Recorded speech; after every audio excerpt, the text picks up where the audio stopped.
دوستو، پشتون کون ہیں؟ فارسی میں پشتون، مقامی زبان میں پختون اور اردو میں پٹھان، یہ قوم دنیا بھر میں پھیلی ہوئی ایک غیرت مند قوم کے طور پر گردانی جاتی ہے، جن میں افغانستان، پاکستان، بھارت اول نمبر پر ہے۔ دنیا میں پشتون اپنی وفا اور غیرت کے نام سے جانے جاتے ہیں۔ لفظ پشتون کا مطلب ہوتا ہے غیرت و وفا والا اور اپنے عزت اور دین پر مر مٹنے والا۔ پشتونوں نے قیام پاکستان میں بھی بھرپور حصہ لیا۔ پشتون کی اصطلاح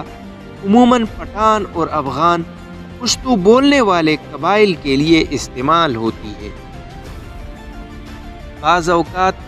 پٹھانوں اور افغانوں کے درمیان امتیاز بھی کیا جاتا ہے، لیکن یہ سارے پٹھان ہی کہلاتے ہیں۔ بعض ان میں کافی فرق بھی کرتے ہیں اور پٹھان، پشتون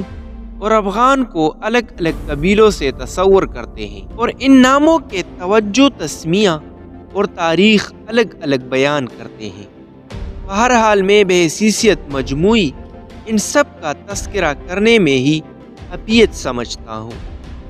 کیونکہ زیادہ تفصیل میں گیا تو بات بہت لمبی ہو جائے گی۔ آپ نے قرآن پاک میں حضرت موسیٰ علیہ السلام کے بارے میں پڑھا ہوگا کہ ایک موقع پر انہوں نے ایک پتھر پر اپنا عصا مارا تو 12 چشمے پھوٹ پڑے، کہ ہر چشمہ بنی اسرائیل کے 12 قبیلوں کے لیے الگ الگ تھا۔ تو تاریخ دان یہاں سے ہی ان کی تاریخ شروع کرتے ہیں۔ اسرائیل کی ایک ریسرچ رپورٹ کے مطابق پشتون یا پٹھان یہودی النسل ہے، اور ان کا تعلق بنی اسرائیل کے 10 گمشدہ قبائل سے ہے، کیونکہ اس وقت جتنے بھی یہودی ہیں وہ حضرت موسیٰ علیہ السلام کے زمانے کے 2 قبیلوں سے تعلق رکھتے ہیں، جبکہ باقیہ 10 اپنا مذہب تبدیل کر چکے ہیں یا ان کا کوئی پتہ معلوم نہیں ہو رہا۔ ان 10 قبائل کو اسرائیل کی تباہی کے بعد فاتحین نے جلا وطن کر دیا تھا، جس کے بعد رفتہ رفتہ یہ لوگ پہلے ایران، پھر افغانستان اور پاکستان کے مختلف علاقوں میں آباد ہو گئے۔ جبکہ جیوش اٹلس میں صوبہ سندھ کی قدیم بندرگاہ دیبل کے بارے میں بتایا گیا ہے کہ یہ بندرگاہ یہودی تاجروں کی بہت بڑا مرکز تھی۔ بنی اسرائیل کے تاجر زمانے قدیم میں بذریعہ بحری جہاز سندھ اور بلوچستان کی بندرگاہوں پر آتے رہے، اس لیے ان دونوں صوبوں کے بیشتر شہروں اور بندرگاہوں میں یہودیوں کے تجارتی مراکز اور عبادت گاہیں قائم ہو گئی تھی، جس کی وجہ سے زمانے قدیم میں پاکستان کے بعض علاقوں میں یہودیت کے ماننے والے بھی بڑی تعداد میں موجود تھے۔ اسرائیل میں 12 قبائل آباد تھے، جنہیں بنی اسرائیل کے اجتماعی نام سے پکارا جاتا تھا۔ کہا جاتا تھا کہ صرف 2 قبائل تورات پر عمل کرتے ہیں، جبکہ باقی اب 10 قبائل تورات کو تسلیم نہیں کرتے، لیکن یہ بھی بنی اسرائیل کا حصہ تھے۔ آج کا شمالی اسرائیل حضرت عیسیٰ علیہ السلام کی پیدائش سے تقریباً 800 سال پہلے نینوا کی اشوریہ سے قوم نے فتح کر لیا تھا، جبکہ جوڑا کے نام سے موسوم جنوبی افریقہ پر صدیوں بعد بابل سے آنے والے حملہ آوروں نے قبضہ کیا۔ جب بابل کے فرما روا بخت نصر نے یروشلم پر قبضہ کر کے اسرائیلی بادشاہت کی اینٹ سے اینٹ بجا دی، تو بنی اسرائیل کے بہت سے قبیلے بھاگ کر ایران کے قریب غور کے پہاڑوں میں جا بسے، اور پھر یہاں سے دیگر خطوں تک پھیل گئے۔ ہزاروں سال سے دنیا میں زمانہ قدیم کے گمشدہ یہودی قبائل کے بارے میں گردش کرنے والی داستانوں کے مطابق ایتھوپیا میں آباد لاشا یہودیوں اور افغانستان، مشرقی ایران اور پاکستان کے پشتون قبائل کو ان یہودیوں کی نسل سمجھا جاتا ہے۔ پشتون افغانستان میں سب سے بڑا نسلی گروپ اور پاکستان میں دوسرا بڑا نسلی گروہ ہے۔ خود بعض افغانوں کا بھی یہ دعویٰ ہے کہ ان کے آباء و اجداد کا تعلق قدیم زمانے کے یہودیوں سے تھا، جبکہ افغانستان کے آخری بادشاہ ظاہر شاہ مرحوم برملا سے یہ اقرار کرتے رہے کہ ان کا تعلق بنی اسرائیل کے بنیامین قبیلے سے ہے۔ اس طرح پاکستان اور افغانستان کی نسبادی یہودی قبیلے کے بچھڑے بہن بھائیوں پر مشتمل ہے۔ ان کے مسلمان ہونے کے بارے میں تاریخ سے یہ پتہ چلتا ہے کہ حضور صلی اللہ علیہ وآلہ وسلم کے زمانے میں ایک قریش سردار خالد بن ولید رضی اللہ تعالیٰ عنہ ان لوگوں کے پاس رسالت کی خبر لے کر آئے اور ان خبر کی تحقیق کے لیے کیس نامی شخص کی قیادت میں چند سرداروں کا وفد ان کے ساتھ مکہ روانہ ہو گیا۔ یہ قبائلی سردار بحیثیت مہمان جب مکہ پہنچے تو وہاں نبی پاک صلی اللہ علیہ وسلم سے ملاقات کے بعد اسلام قبول کر لیا، جبکہ پتہ مکہ کی مہم جوئی میں بھی کہ آپ صلی اللہ علیہ وسلم کا عمر کعب رہے، ان سرداروں کو واپسی پر حضور نبی کریم صلی اللہ علیہ وسلم نے تحفے تحائف بھی دیے، اور اس وفد کے امیر کیس کا اسلامی نام عبد الرشید رکھ دیا، جبکہ اسے پتان یا بتان کا لقب بھی عطا کیا، تو پھر یہی لفظ بگڑ کر پٹھان بن گیا۔ افغانوں کی روایات کے مطابق بھی امیر کیس کا نام عبد الرشید خود نبی کریم صلی اللہ علیہ وسلم نے رکھا اور فرمایا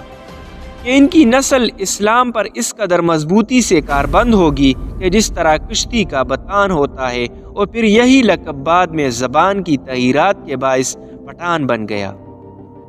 جبکہ لفظ پختون کی وجہ تسمیہ یہ بیان کی جاتی ہے کہ بخت نصر کے ظلم سے بھاگ کر فارس میں پناہ لینے والے قبائل میں سے ایک قبیلے کا نام بنی پخت تھا، جس سے تعلق رکھنے والوں کو رفتہ رفتہ پختون کہا جانے لگا۔ اہل ایران انہیں افغان کہتے ہیں، جس کی وجہ یہ بتائی جاتی ہے کہ جب بخت نصر نے ان لوگوں پر عرصہ حیات تنگ کر دیا تو وہ لوگ اس ظلم کے خلاف آپہا کرتے رہے، اور ایک بات یہ بھی بیان کی جاتی ہے کہ افغان سلیمان علیہ السلام کے ایک بیٹے کا نام تھا، اور ان کو جنات کی زبان سے پیار ہو گیا تھا۔ انہوں نے اپنے والد حضرت سلیمان علیہ السلام سے کہا کہ آپ جنات کو کہے کہ مجھے اپنی زبان سکھائے۔ حضرت سلیمان علیہ السلام نے اپنے بیٹے کی درخواست قبول کی اور جنات کو حکم دیا کہ افغان کو جنات کی زبان سکھائی جائے۔ وہ زبان بعد میں پختو کے نام سے مشہور ہو گئی۔ بعض مورخین کے مطابق پٹھان آریائی یا یونانی نسل سے ہے، اور بعض کے نزدیک یہ کیس عبد الرشید کی اولاد ہے، جبکہ تیسرے نظریے کے مطابق ان کا تعلق بنی اسرائیل کے گمشدہ قبائل سے ہے۔ خود کو کیس عبد الرشید کی اولاد سمجھنے والوں کا نظریہ ہے کہ مکہ میں قیام کے دوران حضرت خالد بن ولید رضی اللہ عنہ نے اپنی صاحبزادی ان کے مورث اعلیٰ کے نکاح میں دے دی تھی، جنہیں وہ ہمراہ لے کر اپنے وطن واپس آیا، اور پھر انہوں نے یہاں اپنی بقیہ زندگی اسلام کی ترویج و اشاعت میں صرف کر دی۔ اس طرح کیس عبد الرشید کی اولاد پٹھان کہلاتی ہے، جبکہ یہ بھی کہا جاتا ہے کہ خود کیس عبد الرشید کا تعلق بھی بنی اسرائیل کے بادشاہ حضرت طالوت کی 37ویں پشت سے تھا۔ اس طرح آخری دونوں نظریات کی روشنی میں ان کا تعلق بنی اسرائیل سے ہی بنتا ہے۔ سب سے بڑی عجوبہ خیز بات یہ ہے کہ ان میں یوسف زئی یوسف کے بیٹے، داؤد خیل داؤد کے بیٹے، موسیٰ خیل موسیٰ کے بیٹے، اور سلیمان خیل سلیمان کے بیٹے سمجھے جاتے ہیں، لیکن اس کی تصدیق کرنا بہت مشکل ہے کہ موسیٰ خیل، داؤد خیل، یوسف زئی، سلیمان خیل وغیرہ کا قدیم پس منظر کیا ہے۔ بہرحال اس تاریخ میں اتنی باتیں شامل ہو چکی ہے کہ اصل حقائق کی تصدیق لگ بھگ ناممکن سے ہی ہو گئی ہے کہ کون سی بات درست ہے اور کون سی جھوٹ۔ بہرحال ہندوستان والے انہیں پٹھان کہتے ہیں، جبکہ پاکستانی انہیں پٹھان اور پشتون ایرانی افغان کہتے ہیں۔ مگر یہ خود کو پختون کہتے ہیں۔ یہ لوگ اس وقت متعدد قبائل کا مجموعہ بن چکے ہیں، جبکہ ان قبائل کی 1000 شاخوں کی متعدد ذیلی شاخیں بھی ہیں جو اشخاص یا علاقے سے منسوب کی گئی ہے۔ افغانوں یا پٹھانوں کے کئی اوصاف عربوں سے ملتے جلتے ہیں۔ عرب قوم مہمان نواز، بہادر اور اہل قلم ہونے کے ساتھ ساتھ دوسری قوموں سے اتنی جلد مرغوب نہیں ہوتی۔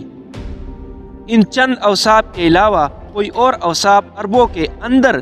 زمانہ جاہلیت میں نظر نہیں آتے۔ حیرت کی بات ہے، یہی چند اوصاف افغان یا پٹھان قوم میں بھی اسی شدت کے ساتھ پائے جاتے ہیں، جبکہ ان کی بیشتر چیزیں یہودیوں سے بھی ملتی جلتی ہے۔ نسلی طور پر دونوں اپنے آپ کو دنیا کی بہترین قوم تصور کرتے ہیں۔ مذہبی طور پر سخت ہے اور سر پر ٹوپی رکھنے کا رجحان بھی عام ہے، جبکہ اس کے علاوہ بھی کئی رسم و رواج مشترک ہے۔ ذہن میں رہے کہ پشتونوں کا یہودی نسل سے ہونا قابل فخر بات ہے،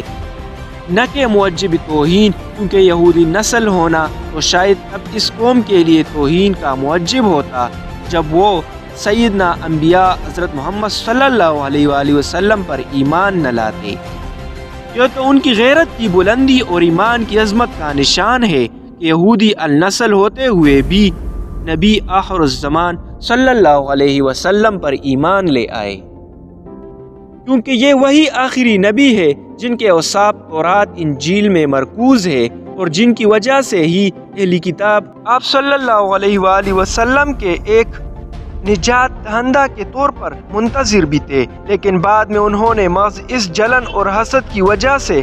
حضرت محمد مصطفیٰ صلی اللہ علیہ وآلہ وسلم کی نبوت کا انکار کیا کہ ان کا تعلق بنی اسرائیل سے نہیں تھا۔ بنی اسرائیل کی طرف سے آپ صلی اللہ علیہ وآلہ وسلم نبوت کا یہ انکار دلائل پر نہیں